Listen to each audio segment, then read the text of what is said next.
stuff out. If you want to retire sooner than later, you got to know your destination. You got to know your financial address. I talk about in chapter 1 of my book, what's my financial address? Let's talk about your GPS. How many guys was invited here this morning, and what did you ask for, or would you receive to get here? The address, and you plugged it in where? Google Maps. In other words, you knew your destination from your home, and you knew exactly how to get here. Did they give you one option or 3 different options? 3 different options. One option is what? Take a local route, the toll road, or the normal public highway, right? So which gets you to your destination the fastest?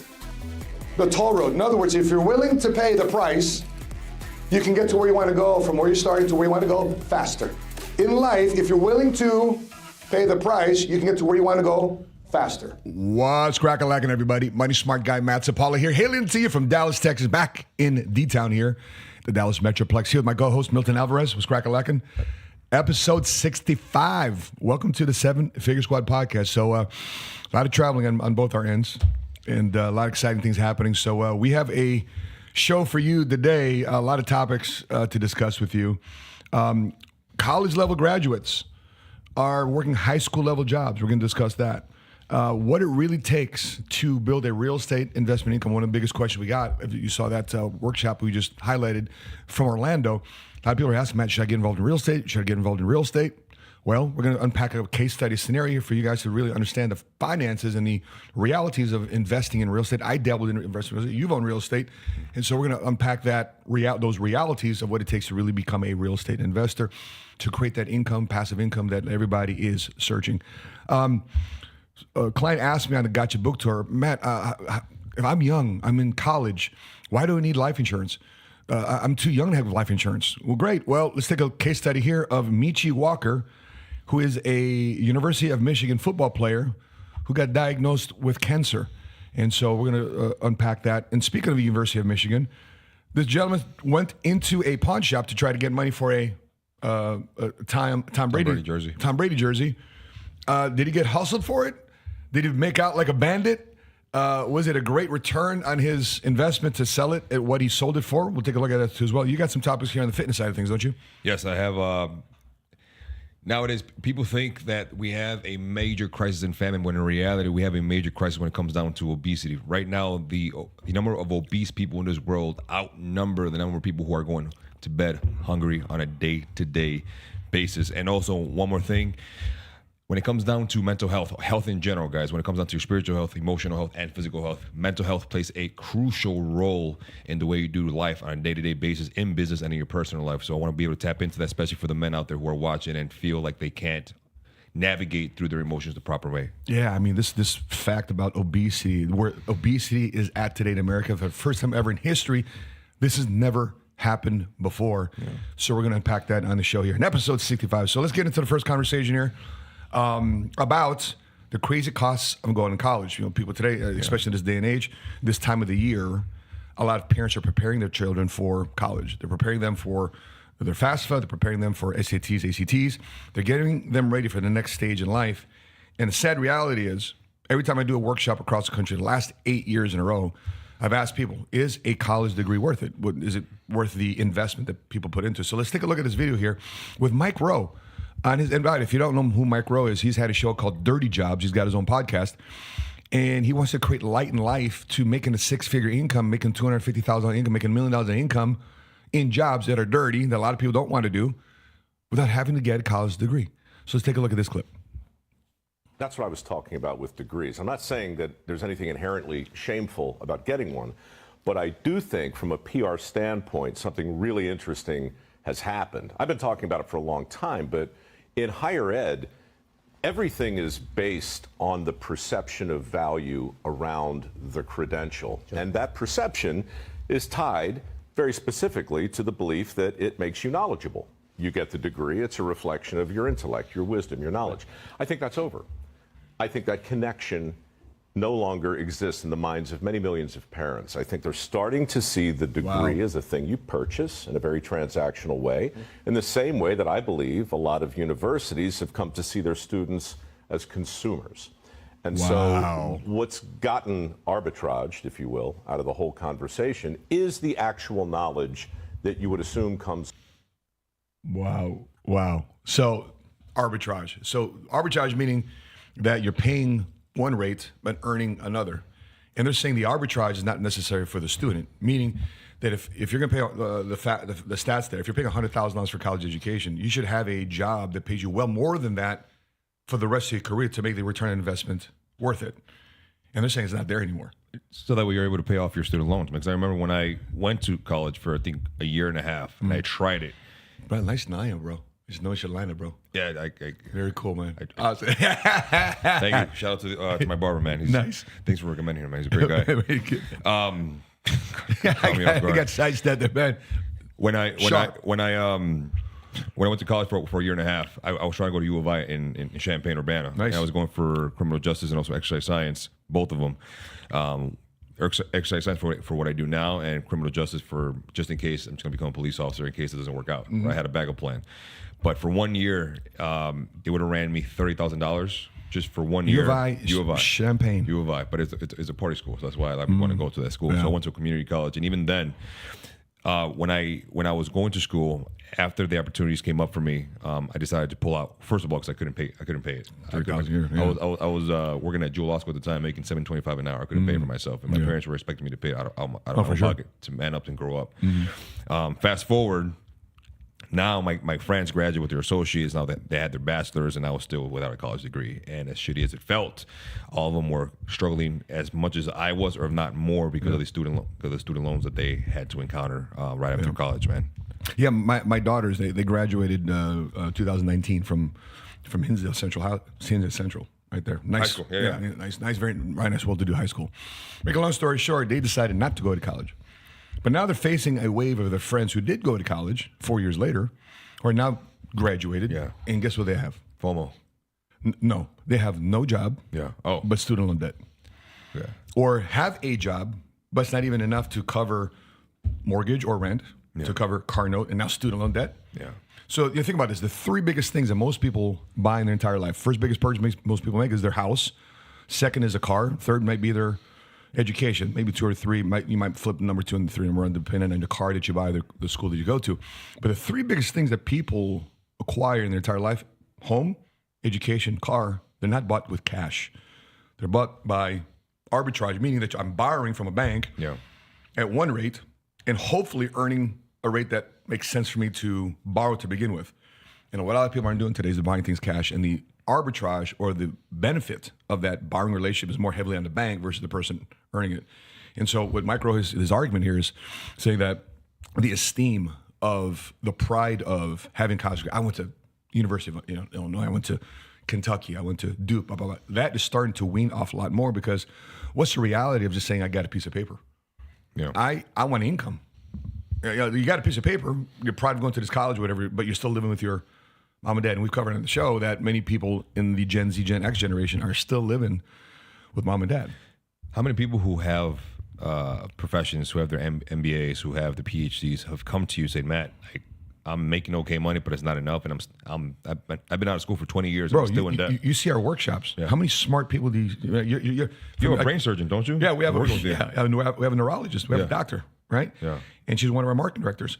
But you've seen it right there firsthand, right in Shide with me. This, how many smart people do you see coming to our workshop who have a college degree, who have a master's degree, who have a PhD, say, you know what? I'm not making enough money with what I studied for, what I borrowed for, and I find a lot more money earning in business with you. And a lot of people who went to school for those big titles, they went for those titles only because their parents said, hey, these are the titles that you can go for, and you will make great money. Yeah. But now, as time progresses, the amount that they make stays the same, but inflation keeps happening. Yeah. So although they're making good money, maybe 10, 15 years ago it was great money, now it's decent money. Yeah, I think if you're going to go to college, you have to figure out what you're going to college for.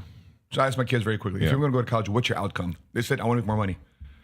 So babe, if you want to make more money, there's another track to making a lot more money outside of just earning a college degree. That's a way, but it's not the only way. So, because I don't want to also poo-poo people that want to study to become an engineer. Yeah. I mean, I want my doctors to go to college and get the best degrees in education. I want the best accountants to learn the best accounting practices. I want my professionals in my life to go to college.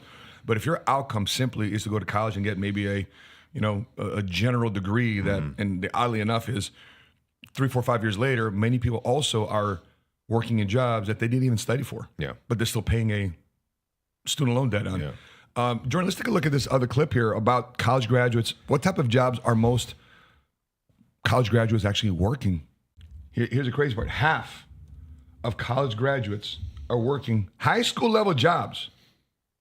A recent report reveals that nearly half of new college graduates in the U.S. are starting their careers in jobs that don't require a degree, with 52%, that's a big amount, with 52% landing in such positions within a year of graduation. These jobs, predominantly in areas like office support, food service, retail, shows a stark reality for graduates who may expect better opportunities with their degrees. Now, it feels like engineering, finance, and nursing show lower rates of underemployment, while internships significantly improve the chances of securing college-level employment. So this is exactly what I'm talking about. If you're going to college and you realize that, man, I didn't really need a college degree, what amazing amount of regret you had. 4 or 5 years, I could have just done that year one. Yeah. And not only did you burn money that you owe, but you burn time. Yeah. You could get a lot started. And here's my recommendation too as well. If you don't know what you're going to do, serve our damn country. That's what I did. I didn't know what to do. Serve the military. Go serve the Peace Corps. Go serve. Find somewhere to serve. You know, I was just with Jojo this week, and we did the class trip. I was at chaperone, and one question I asked him, said, "What do you want to do?" He said, "Dad, I want to do what you do." I said, "No, kid. You know, that's what I'm doing. By the way, why do you want to do what I do? Because I see you make money. I see you travel. I see you and Mom. Wow. Okay." So what else? Because I want one of the 5 kids got to be a lawyer. Yeah, you know, someone's got to protect the family finance. We have to have an in-house, attorney. But you know, for the most part, I know. What do you guys think? Do you think today that getting a college degree is worth it? Please put it in the comment section below. Worth it or not worth it? Please put it in the comment section below. Put it in the live chat. Let's go to the next topic here. When you're looking at speaking of college, or speaking of alternatives to earn income, people are saying, hey, should I invest in real estate? Should I become a real estate investor? And so let's take a look at this real estate investor. And an example, here's the beautiful thing about the internet, social media, is so many people are willing to share with you their experience. And for the better ones, they share with you the real situation that they're in as a real estate investor. So this person, let me set this up. This person right now collects $350,000 in rental income.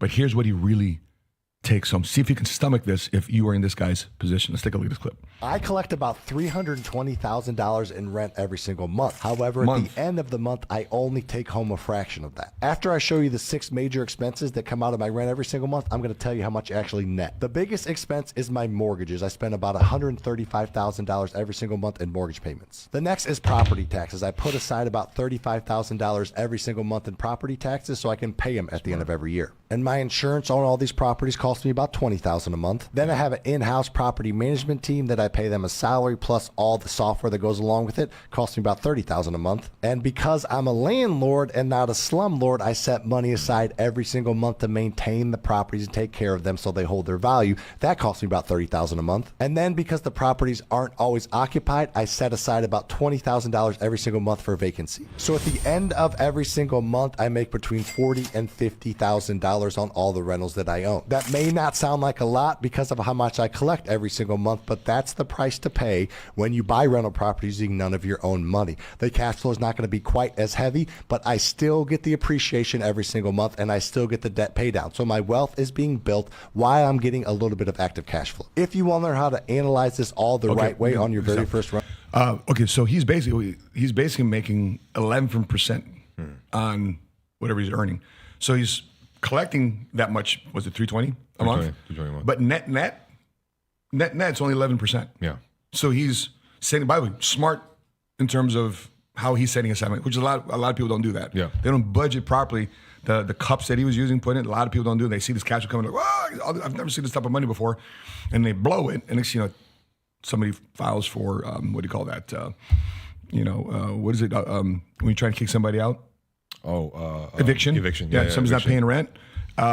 They damage the property. Yeah. They do different things because it's not theirs. A lot of landlords don't do that. Smart way to do this. Here's the first thing though. Before you even get to the type of income level, before you even get to the type of real estate investor status, you got to first acquire the property. First one at least. First one. Yeah. So if for those of you guys that don't know, if you're going to come up with it as an investor, if it's not owner occupied, let's say we were just talking about the 4 flat in Berwyn. What does a 4 flat in Berwyn run back in Chicago? $475 right now. Okay, so you're going to need at least a 20% down payment. Yeah. So 47, that's 10%. Plus 2, so you need about $94,000 as a down payment to buy a 4 flat. That's number one. Because it's considered an investment at that point. That's right. Correct. Because that's not owner occupied. If it's owner occupied, less down payment. Yes. Maybe FHA qualified. Yeah. But if you're Chicago, you're buying a 4 flat. Yeah. You need a $90,000 down payment to even be in the mix. Would people who have businesses in the midst of that, would they be able to do an SBA loan for that? An SBA, well, it's not a business; it's a mortgage. Right. So, but no. Would they be able to withdraw? Some people If they have a line of credit, yeah. Yeah. Yeah. Be able to extract that money and utilize that money for the specific purchase for the mortgage. Yeah, if they have a line of credit through a bank, Yeah. right, that's another hurdle. So not only need the cash, the down payment, you need the credit. Yeah. So if you want to get involved in a real estate game, you got to have cash and credit and have a lot of it. Yeah. So that's where a lot of people don't get it. I was like, if I want to invest in property, I'm going to get a 4 flat. Yeah. A 4 flat meaning there's 4 different units in there that you can rent. I live in one. I rent out the other 3. Cool, but you need $94,000. Yeah. So that's a big hump. When I was making $20,000 a year, $30,000 a year, $40,000 a year in the military, no way the heck I can raise $97,000. So that was my first thing. That was my first deterrent in terms of being a real estate investor. I just didn't have the cash and capital. I had nothing left over when I had a job. It's because I was paycheck to paycheck. Barely making a buy. Mm-hmm. So for someone who's looking to get their very first property, what maybe like 2 steps they can take to be financially in a better position? Well, if you're living paycheck to paycheck like I was, Yeah. my thing was, that's why I shifted into insurance. Yeah. Because I didn't even need any money or cash or capital to start an insurance business. I just went there and sold insurance. Yeah. I went there and sold retirement planning. I went there and found some need. My wife and I are flying tomorrow to see a former, if I share with you their person's name, everybody know who they are, but we're seeing a client tomorrow. And they're 80-some years old now. And the person that's advised them about their retirement plan has misguided them for the last 10, 20 years. And the biggest thing is lack of communication. Yeah. And so in the meantime, they've lost 20%. What does it cost me to acquire a client like that? Zero.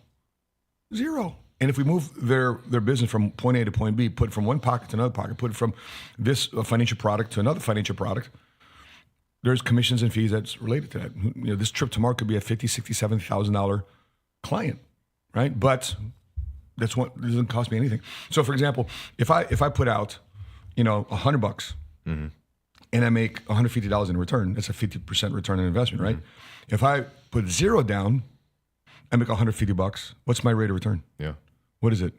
So if I put 100 down, but get 150 in return, what's my? 150, right? It's 50% return, right? Yeah, correct. But I put 0 down, Right. and I get 150%. You get the full amount. You get the full percentage. Which is it 150%? Right, correct. Wrong. That's what I thought too. It's wrong. No. It's infinity. Because there is an infinite amount of rate of return because I put 0 down. So to answer your question, find a product or service, something you can sell that doesn't cost you anything to acquire a client. Because once you sell a client and you make $100 or $1,000 in our case, $50,000, $60,000, $70,000 back, but it costs me $0 to outlay to acquire a client. So for someone watching right now saying, all right, shit, what's a product or what's a service? One or two, what would you say, 1 or 2 products or 1 or 2 services that people can acquire? Well, for example, I just talked about insurance. Insurance, number one. Some form of service-based business, some form of way you can sell your intellect, your coaching, your consulting. How many people today are putting in an area of expertise they have in a packaged product that costs you very little. You can make a digital product. It takes a bit of time. Maybe create an e-product. It doesn't cost you any materials. Yeah. That's another way to do it. So that's any product or service that you can go out there. It doesn't cost you anything to create or build or have the inventory, acquire something for inventory. You're in a net positive. That's why digital products, sometimes creating events, but the downside with events is you need, we got people out there doing events. But if you're doing events, you got to put a down payment on the event venue. Yeah. And then you got to do social media advertising. One time there's a guy asked me one time, hey man, you got $60,000 a month you can put on a credit card. I said, yeah, for what? Let's start you an Amazon e-com store. Okay, so why do you need it? So we need to put $60,000 a month on Amazon advertising to buy people from your store. So it's a sponsored ad. So they buy your product, whatever that product is. The problem though is if you don't spend $60,000 a month, people won't see your store. I don't like that type of business. Yeah. Because it's heavily dependent upon advertising. I think advertising should be about 10, 20, 30% at most or what it takes for you to grow a business.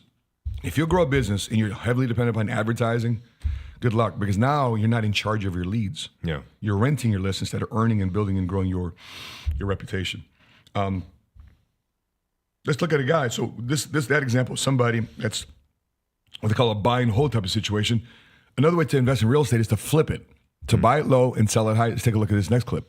Here's how you lose money on a real estate deal. This is a home that we purchased at the beginning of last year from a wholesaler here in Houston. We paid $145,000 for this home, and we put around $47,000 into it. At the time, the comps were saying that this home would sell for around $260,000. Unfortunately, when we listed it was when the interest rates went through the roof. Bingo. And because of that, the home has just been sitting for around 10 months. Ouch. Now, we finally got a contract on it for $240,000, but after all the closing costs, fees, and commissions, we will actually be losing around $8,000 on this home. This is the reality of real estate, but we're gonna take our losses and move on to the next deal. Hope you guys enjoyed. So the bottom line is real estate investing is a great way to make income. The downside to it is the financial costs. When you make a mistake like that, it sets you back not only 10 months, it was sitting for 10 months. What about the 3-6 months it took for them to rehab the property? What about the 60, 90 days before and look for the property? Yeah. So an hour, you're talking about hours and hours of your own time. You're talking about a year and a half of it sitting in the market from acquisition to exit, and then you still lost $8,000. Yeah. Versus selling a product online, versus selling insurance, versus selling something that's easy that you don't have to acquire something. He had to acquire a property. Yeah. He put another $47,000. So he needed cash too. So that's the harsh reality of investing in real estate. It's a doable thing, but you have to have cash, you have to have credit, you have to have a little capital to get going. Now, the powers that be out there, well, Matt, you don't need to do that. Understandable. But at the end of the day, even if you're wholesaling, even if you say, Matt, you can use somebody else's money. If you're using somebody else's money, guess what would somebody give you their money to invest in real estate? Because they want to cut. Yeah. So even if you're using somebody else's money, guess what you're still doing? You're still giving a percentage of that up to somebody else. Now, that might be good for 3, 4, 5 deals. Eventually, then you have to start using your own cash. And so that's where I think partnerships and mentorships are very important if you're going to be a real estate investor, just like anything else that you got going on in your life. All right, let's next topic. Michi Walker. Let's talk about Michi Walker. A client asked me in our Orlando office, Matt, I'm 21 years old. Why do I need to get life insurance? When I say the word life insurance, let me ask you this question, bro. What's the first life experience you automatically think of when I say the word life insurance? My pop's death. Oh, yes. Sorry to hear that. 2016. When Yeah. my dad passed away, man. Sadly, somebody passing away. Yeah. Last night at a workshop, there's 3 people there in a workshop in the back row. They own funeral homes. And they said either people come with a scratch to pay for the funeral, they raise money for the funeral, or number 3, they got to tell people no. When they have to go to a funeral, because people don't have he says about $10,000, $15,000 for the average funeral here in Dallas area. So what happened here to Michi Walker, a stud University of Michigan football player? Sadly, here's what happened to him. Let's take a look at this clip. Now I'm going through lung cancer. I have it in my jaw. I got it on my right side. I got it all on my back, man. And I'm losing my life at the same time. There's a possibility. We don't know how long he has.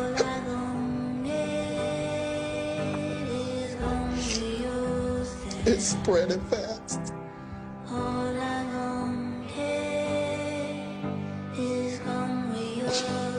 I fear of dying, man. I don't want to die, especially not young. I know we all have to go someday, but I got too much to live for right now. I just turned 18. You know, I still have a lot of life ahead of me, man. I try my best every day to get up, stay strong for the family, for my son, and for my brother.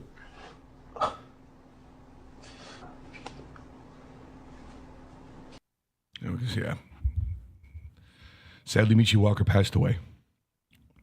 Died from his diagnosis of cancer.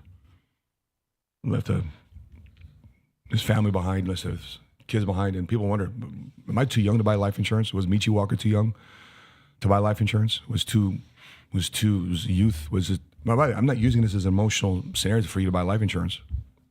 My kids had a policy since they're 9 days old. Because if this scenario doesn't come up, if they don't die too soon, I want them to live a long life. And if you buy the right policy, that money can convert to cash value or equity that you can use down the road to help fund you through college education, to help you fund your first business, to buy your first house, to help you with to supplement your retirement account. Life insurance is more than that. We had, in my book, Gotcha, we talk about Dustin and Kenya Frampton. Dustin built my website, moneysmartguy.com.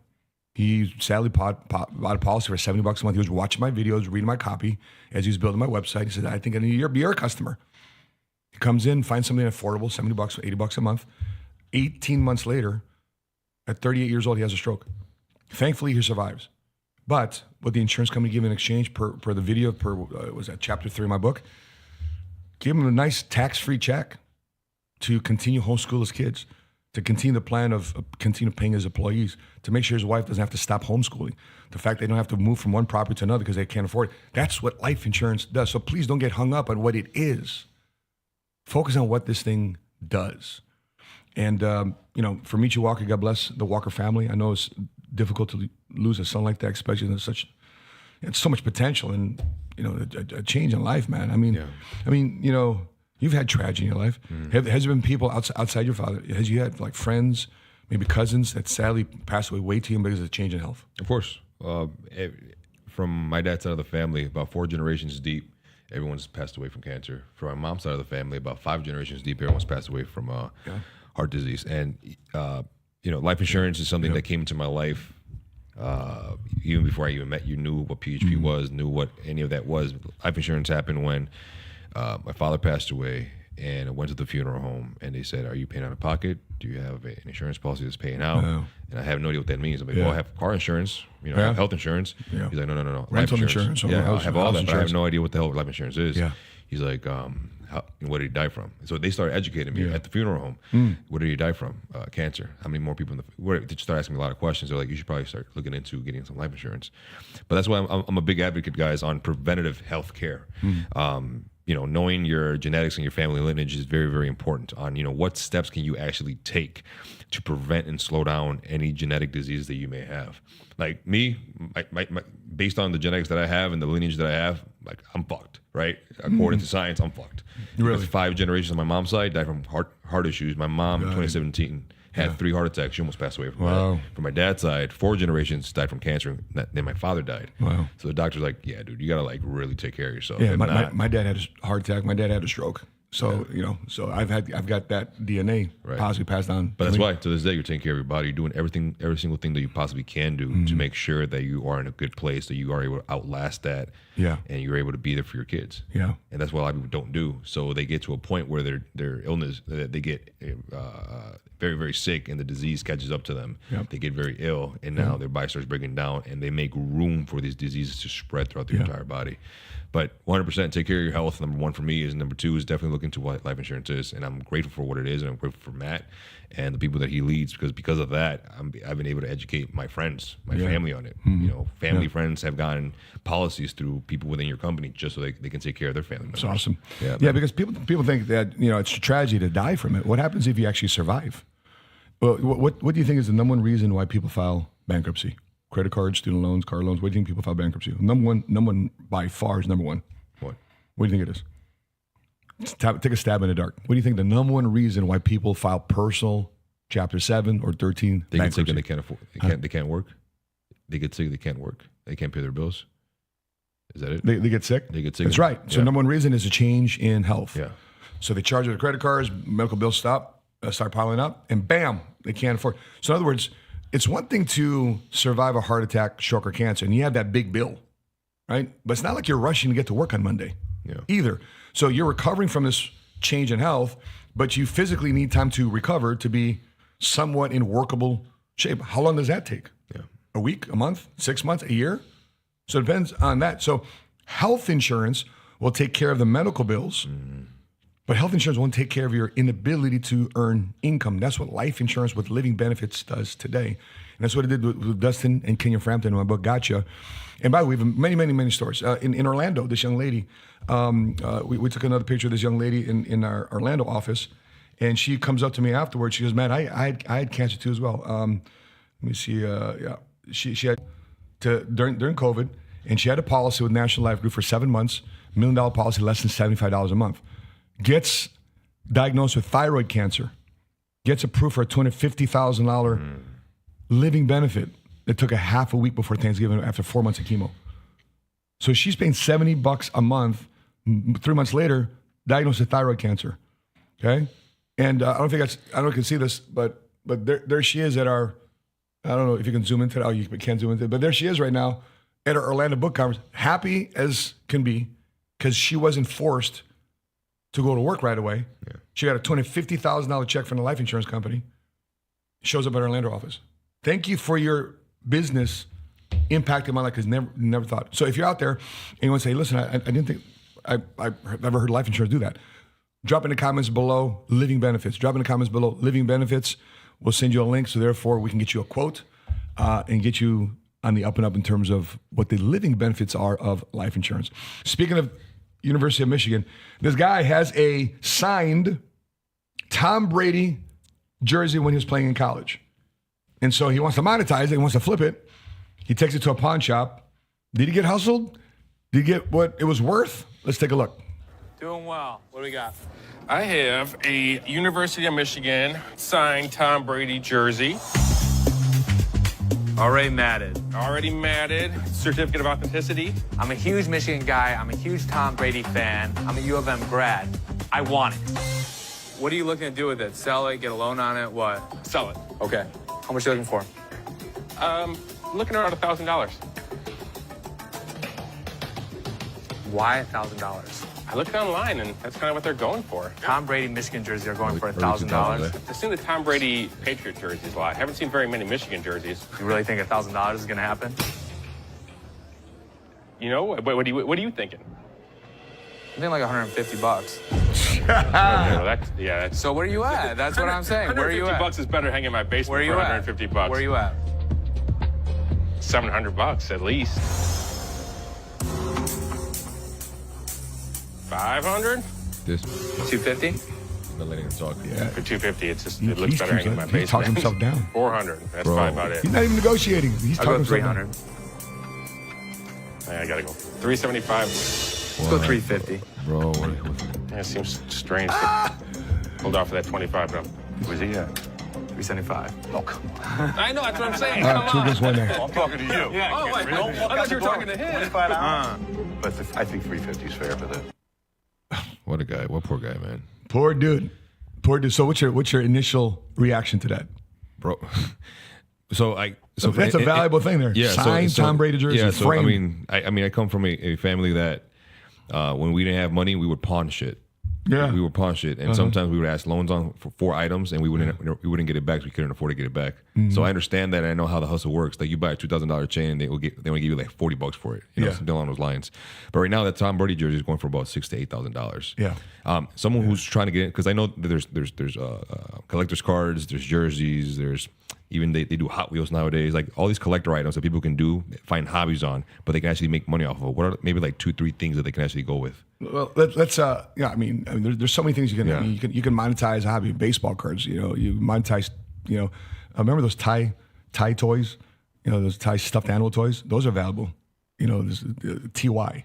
Pokemon cards. Oh, those Beanie Babies? Beanie Babies. A lot of those things are valuable with toy collectors. Yeah. But let's take a look at my screen here real quick. What does a Tom Brady jersey from the University of Michigan go for right now? There it is. And this is just a starting offer. Yeah. So 3,000, 2,000. These numbers here are just starting numbers on eBay.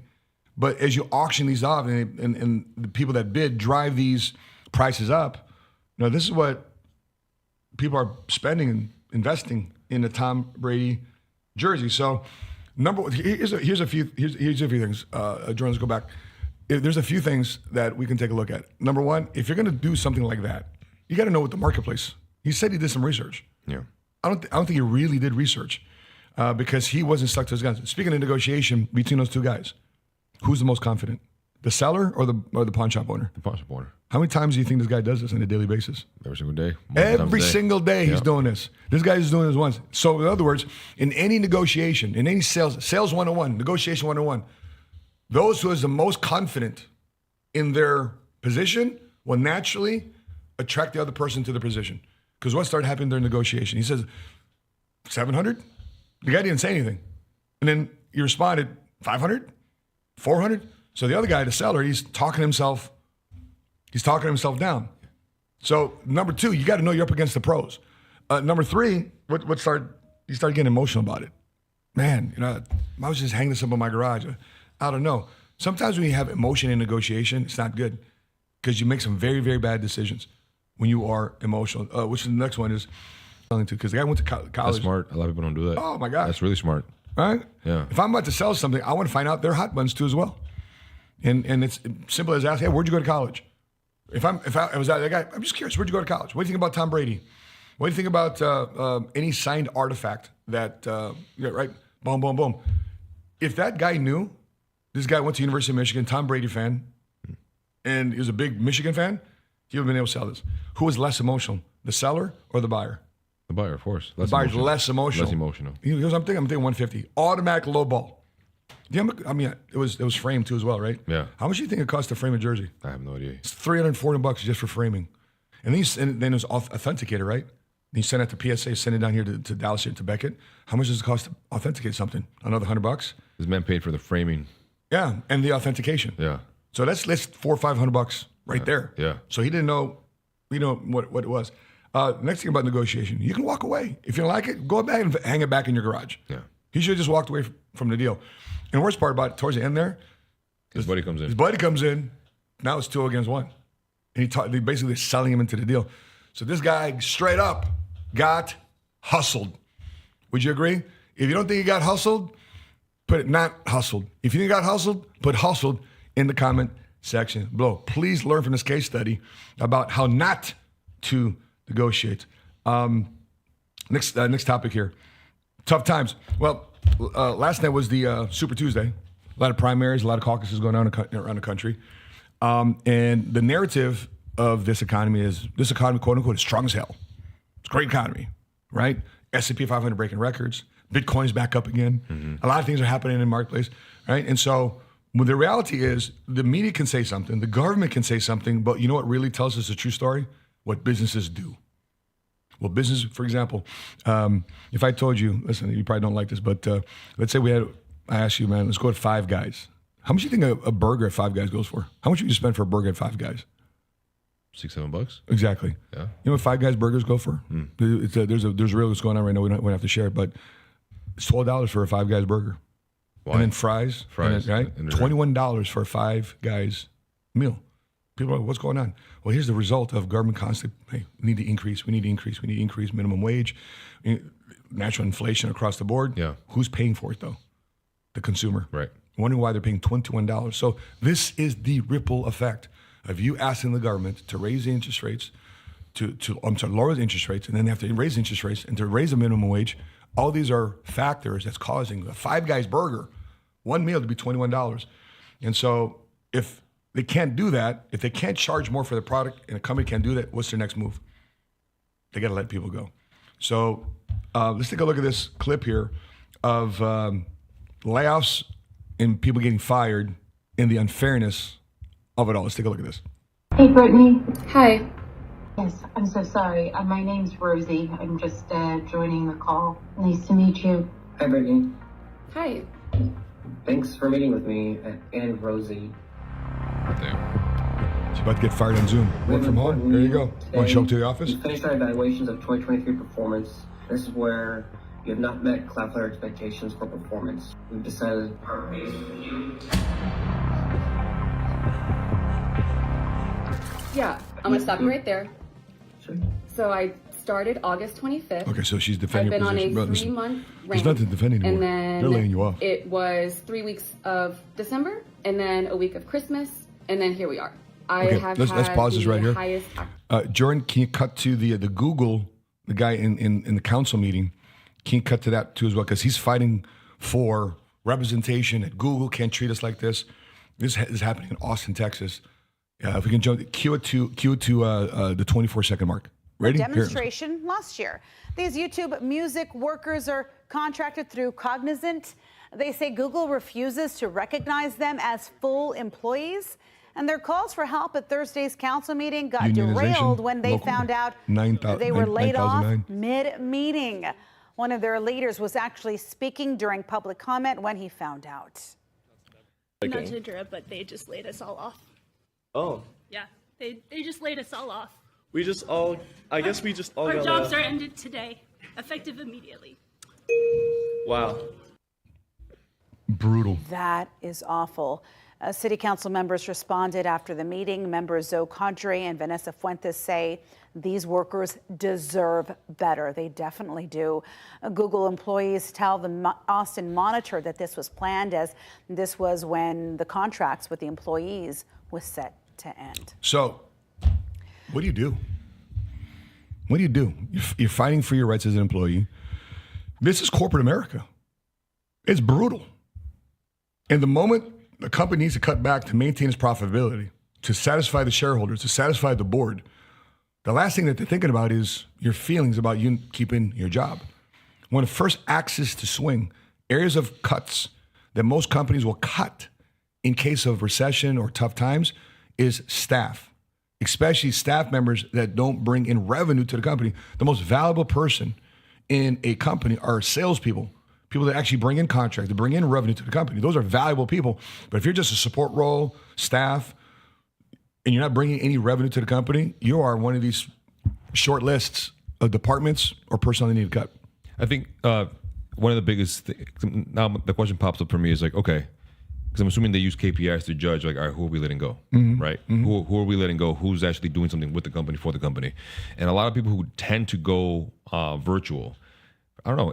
I think it's just the idea of working from the comfort of your own home, or working from a cafe, or working from somewhere that's not in the office, where you have someone holding you accountable, who you have someone calling you into a meeting, where you have someone telling you, like, hey, you have to get up, get out of your bed, drive to work, put your clothes on, put deodorant on, take a shower, do all that just so you can be here and be presentable in front of a lot of different kinds of people.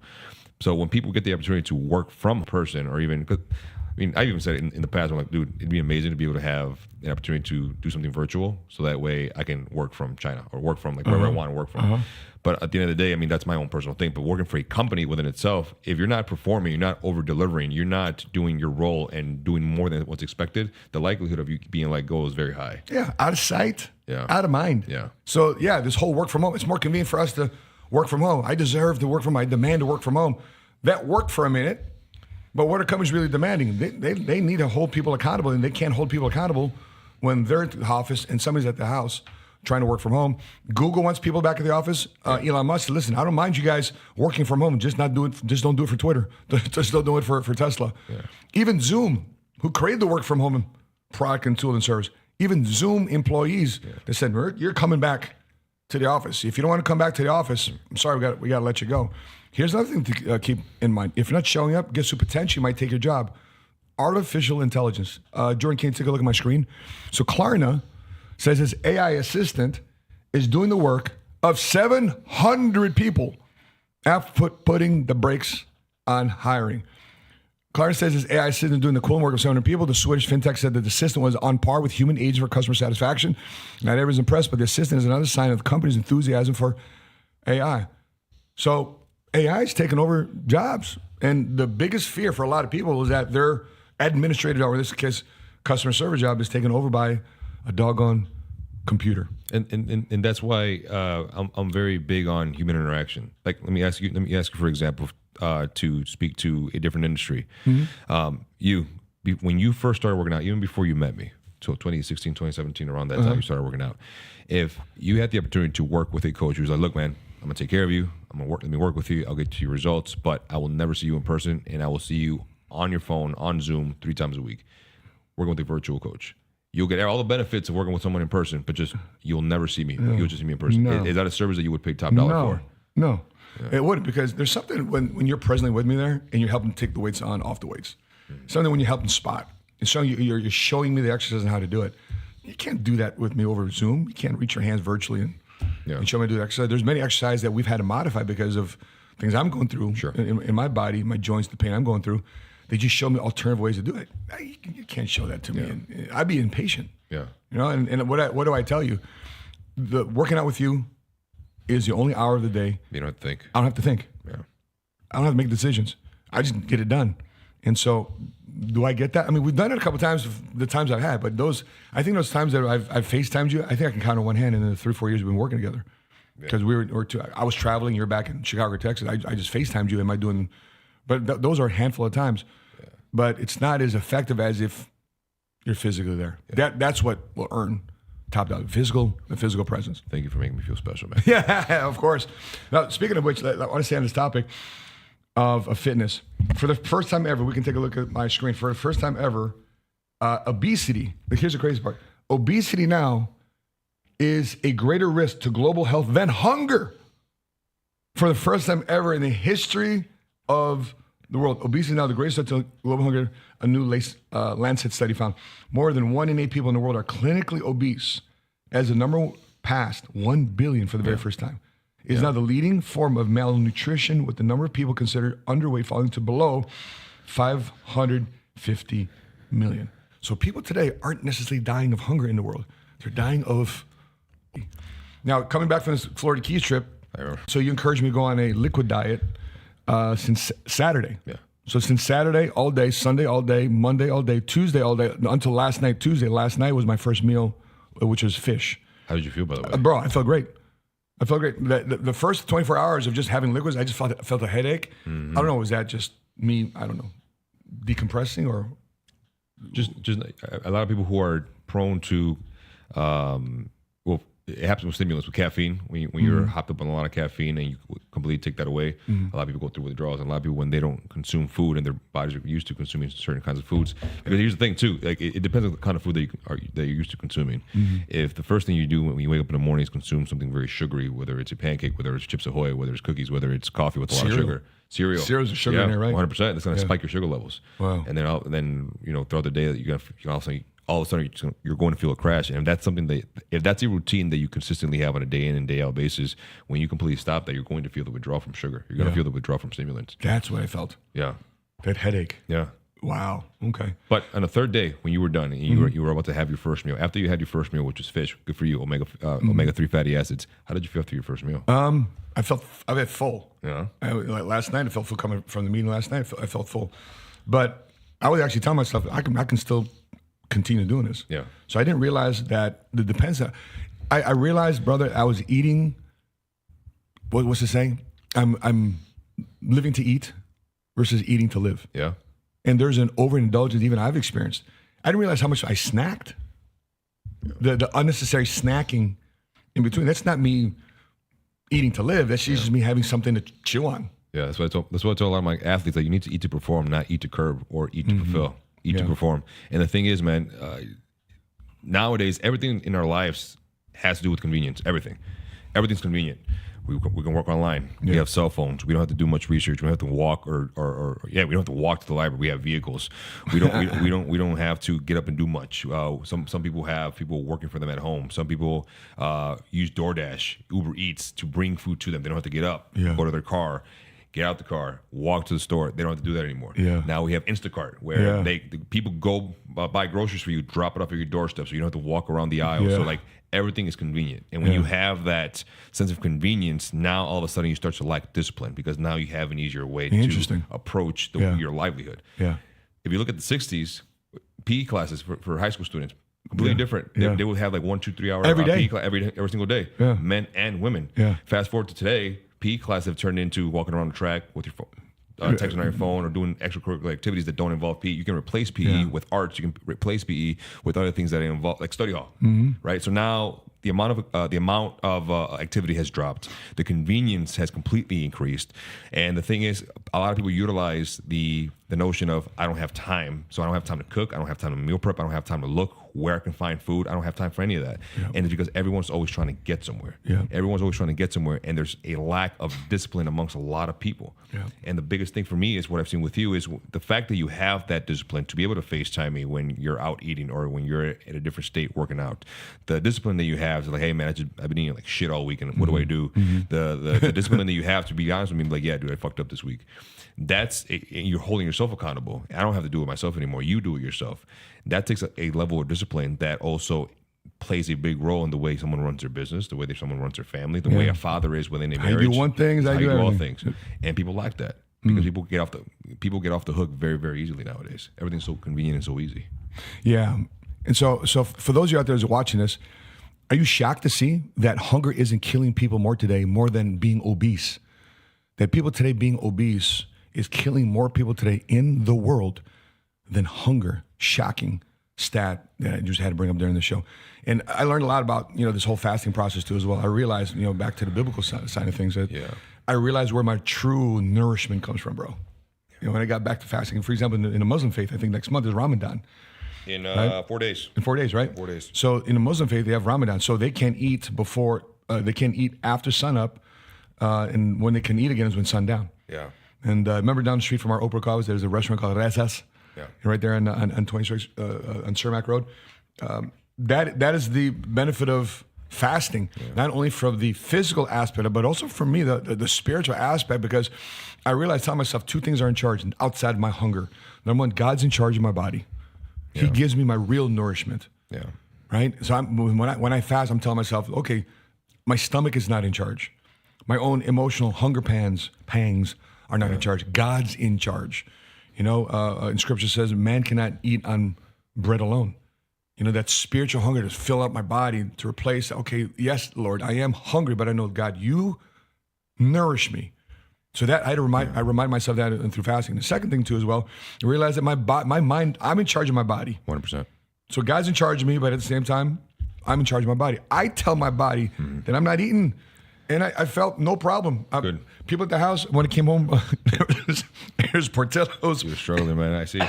There's a chocolate cake. Yeah. When I came home on Sunday, I'm like, yo, that's awesome. But still, I said, what are you going to eat? I bone broth. Bone broth. Yeah. So I had bone broth. You got the $50 bone broth. $50 bone broth, right? In a carton, you put bone broth in there. I felt fine. Didn't have any bread. Didn't have any rice. No carbs. And I felt fine. The next day, we went to the gym. We worked the legs. Yeah. We were like, You feel good? I felt good. Yeah. Before we move on to the next topic, Bobby Lully and Harris Life, don't be ignorant. Please don't be ignorant in the comment section. This is why people like you get blocked, writing things like that in the comment section. There should be no reason why it's that kind of terminology should be coming out of our chat. So because of that, you can.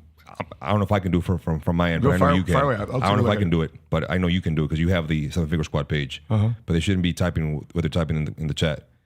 I don't mean to interrupt the show, but that's complete ignorance what you guys are writing in the chat. Yeah, I gotcha. Yeah, blocked, man. Why say such? Listen, man, I'm glad you're finding yourself entertained. That you got to throw out racist comments. It shows a lot about you, but nonetheless, we're gonna move on to the last couple of wrap stuff up here. Speaking of that, faith. Between mom and dad, who's the most critical person in that household that keeps the faith? Because there's been a decline of people that have patriotism in America. There's been a decline of people going to church, having faith in their life. But who's more critical? I've always said many times that America today, I believe, is underfathered yet overmothered. But does mom going to church and keeping the faith inspire the family more? Or does father going to church having faith inspire the family more? Let's take a look at this clip, and here's what Richard says. They found two things that I think you'll find interesting. One is they found that fathers matter more than mothers. If fathers are committed Christians, the children are more likely to keep the Christian faith. If mothers are committed Christians, it's a lower number. It still has an impact, but the number is significantly lower. And the second thing they found was, how do fathers have the most influence? It turns out it depends on the warmth and love and closeness of their connection with their children. They found that if a father is a pillar of the church, a model of moral behavior, theologically correct, but does not have a warm, loving relationship with his child won't stay in the faith. Wow. So it depends more on the quality of the relationship than it does on these other factors. So 35-year longitudinal study, those were their two final outcomes. By the way, when I tell my students about this, the female students don't exactly like it. They say, well, why should mothers have more impact? And I'm like, I'm sorry. The fact is, fathers have more impact. Whether they want to or not, fathers have influence. Wow. Out your feelings, base it on facts. What your thoughts about that, bro? Well, literally what we just experienced in the comment section, this is exactly why fathers need to be present. They Because of ignorant people like that. Smackdown. This is exactly why fathers need to be present. And unfortunately, one of the things that I see in a lot of roles amongst parents is there's not a fair role when it comes to the relationship with the children. A lot of times, mom, because of what they went through, they tend to smother the kids, especially the young boys, and they take away the power that the dad has when it comes down to authority. So now these people get older, they lack discipline. So now when it comes down to respect and authority, there's no kind of respect. And then people like that end up coming forth and acting like straight assholes. Yeah. So And let me ask you, because you have daughters and you have sons. Mm-hmm. Do you treat your daughters differently than the way you treat your sons? Of course. There's a double standard. What are the tactics there? The approach. The approach. I mean, there's boys are like, it's like a thermos, right? Like a thermos for coffee. You can throw in your car. You can be rough with it. You can throw your tumble around. It has some dents in it, but at the end of the day, coffee's still hot. It doesn't break. Yeah. My daughters is like this coffee mug. My daughter's like a china set. If I try to approach my daughters, the women in my life, even my wife, the way I would approach my sons, the men in my life, this thing's gonna crack. Yeah. This thing's gonna shatter. And even if I could put it back together again, it's still gonna show the cracks, even if I have glue. So my approach is different. Same message, just a different way of getting through them. And that's what I've had to work on in terms of communication style, because I've learned that they're also doing business. There's a different way I approach men in my life that are adults. There's a different way I approach women and adults. And here's the thing too as well. Sometimes a lot of women today grow up as fatherless homes too as well. And the women don't know how to act when a man of authority, right? For example, last night, I asked one of our associates to do something. She misused my words, and she got back to me. I said, "That's not what I asked you to ask that person." And then she was speaking, and I said, "I'm sorry. I need an apology right now because you made me look bad because you asked that person what you wanted, saying that now you're name dropping me." And the person thinks, "Well, Matt would never have me do that." Well, I had to call her out. And she didn't like it, and she realized that she was part of the problem. Sometimes when people lay blame to hide the shame because they don't really want to win the money game or whatever game that they're in, a large part of that is because a father has not been in their life to say, "Listen, this is where you screwed up. This is what needs to be done. Here's how you need to get better for the next time around." And that's what a power of a father does. Now, listen, my father was present in my life, but he was very absent in a lot of things. My father never had the birds and bees conversation with me. I had a lot of these. You're doing, if anything, he spoke up to me when he thought in his mind I'm doing something wrong. And that was done from a position of love, but it's also very insulting. Yeah. So I don't think my father knew how to communicate with me because he too was raised by a single father. His mother, my grandmother, passed away during World War II in the Philippines during the bombing of Manila. And my dad didn't know how to respond to that situation of how to raise and talk because he was the youngest of five. So when you're looking at, fathers, how important it is to fathers. Jojo, at 12, 13 years old, we went to church. We had Travis Alla, who's a former guest on the show. And he's watching this guy's story about he was a cop and the guy into an accident and went through all this stuff. And they wanted to arrest him. He got fired as a cop. God restored his life. And Jojo watched his story about this big Marine / cop now giving his life to Christ. And that morning, guess what Jojo decided to do? Give his life to Christ. Right? And I'm looking at him, I was like, you raise your hand? You answer the altar call? We go down and Jojo says, "Yeah, I'm giving my life to Christ at 12, 13 years old." Why? Because Dad brought him to church to bring him to this environment. Because now Jojo's looking at me, okay, Dad's willing to be vulnerable himself. I think if you want to, question was asked yesterday, how do you build trust with your team? I think if you're building a business, you're building a company, you're building any organization, building a church, you're building sports teams, I think you get a lot more value from your guys if you're not willing to talk more about your accomplishments, but your ability to talk about your vulnerabilities, the areas of weakness. And ask, for example, let me ask you this question. Here's an area. This is an exercise in how we build trust. Yep. Milton, what's your greatest fear? My greatest fear? Yeah, what's your greatest fear? What petrifies you? Waking up tomorrow and finding out that my mother passed away without me being able to fulfill the wants and desires that she has. Wow. That's deep, bro. That's deep. By the way, we did the same exercise last night over cigars. Yeah. A lot of people said something similar of not hitting a goal and letting their children down. Yeah. That's another way people answer it. Yeah. It's the greatest fear. But people knowing they didn't give it their all and they leave behind regrets and like we could have been, should have been, right? By the way, for the audience that's out there that's watching this, what's your greatest fear? Have you been that through the exercise? Some people say spiders, some people say sharks, some people say snakes, whatever. What is your greatest fear? When people look at their lives, remember seeing that show, Coach Carter? Yeah. And he was asking, "What's your greatest fear?" And he kept asking the kid. Let me look at that poem. What's your greatest fear? I love this. What's your greatest fear? When you're looking at that poem. Mm-hmm. But when you're asked, what's your greatest fear? Your greatest fear is that you're powerful beyond measure. Let's see here. Powerful. There it is. There you go. This is Marianne Williamson, most famous passage, right? Our deepest fear is that we are inadequate. Our deepest fear is that we are powerful beyond measure. It is our light, not our darkness, that most frightens us. We ask ourselves, who am I to be brilliant, gorgeous, talented, fabulous? Actually, who are you not to be? You're a child of God. You're playing small the world. Bam. So for those of you watching this, as we wrap up our show, don't play small. Never live out that fear ever again. The decision you know you're supposed to make, by the way, this is part of the fifth gotcha money in my book. This is being a citizen. Do not be a citizen of this nation called procrastination. Many of you know that in 2024 you need to get things done. What's holding you back? Are you realizing what your greatest fear is? Any final thoughts here before we wrap up this episode? Get clarity on exactly what your fear is. I think that's one of my biggest emotional drives forward. Understanding what my biggest fear is and attaching it to some form of emotion, and that builds the momentum within me and helps me guide every single step that I need to take in order to be able to obtain my goal. But before all things, put God first, second, and third in your life. Your purpose comes afterwards, and everything else comes before that. And you'll find direction in this life, and you'll be able to obtain the outcome that you're trying to obtain. Amen to that.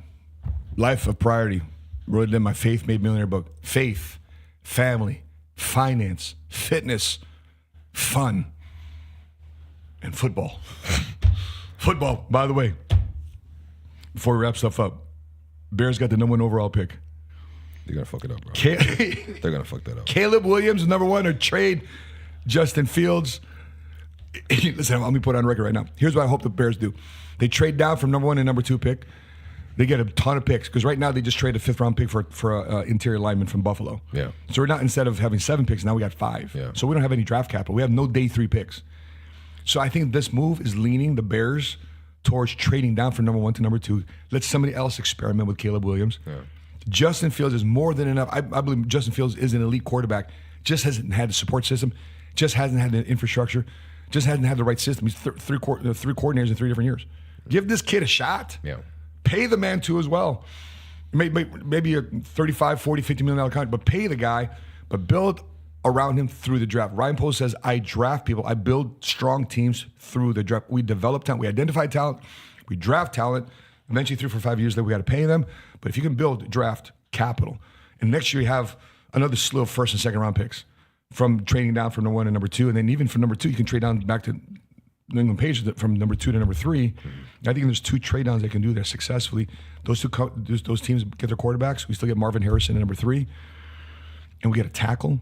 Yeah. And #9, Joe Alt at tackle. We get a defensive end at tackle, or we trade down from #9 and #12, pick up a center, interior lineman. There's so many different things I do. What about you guys? If you guys are watching Chicago Bears, the most exciting time right now in NFL history is the Bears back-to-back years have the #1 overall pick. Because here's the thing too as well. If they trade down with Washington from #1 and #2, and they pick up another pick for next year's draft, and they get their #1, what happens is the Washington Commanders fail as a team? Yeah. Because they're new ownership, new coaches, everything. They potentially might get a #1 pick all over again. Yeah. What happens? The Patriots blow it next year. Yeah. New coach, new era. They might blow it too. So you have 2 teams that you traded down from #1 to #2 and 3 that you might get the 1st-round picks next year. In addition to the Bears' own pick next year, they might have 3 picks in next year's NFL draft in the 1st round. Anywho, we'll see what goes happen. Free agency is open up on the 11th. But faith, family, finance, fun, and football is what we are all about. Go Bears, bear down. That being said, guys, God bless you. Please put your thoughts below. If you watched it to the end of this episode, please put gotcha in the comment section below, and we'll select somebody here to get a free book from my office to your home. Randomly, put gotcha. If you watch this episode in its entirety, I'll be vital mode. Please put gotcha in the comment section below. If you haven't done so already, please subscribe, hit like, put your thoughts below. You agree with us? You don't agree with us? We love to know. And that being said, we'll see you next Wednesday. We got a very interesting amount of interviews that we're going to be uploading here. I'll see you guys this Friday. I'll be in San Antonio, Texas this Friday to do the next stop of the Gotcha book tour. Hopefully see you there. If you're in San Antonio area, we'll see you there in SA, a city that just loves veterans. So that being said, guys, God bless you. On behalf of my co-host, Milton Alvarez, from Dallas, Texas, I'm your money smart guy. And until we meet again, continue to live smart, continue to love smart, and be money smart today. See you next week. Bye-bye.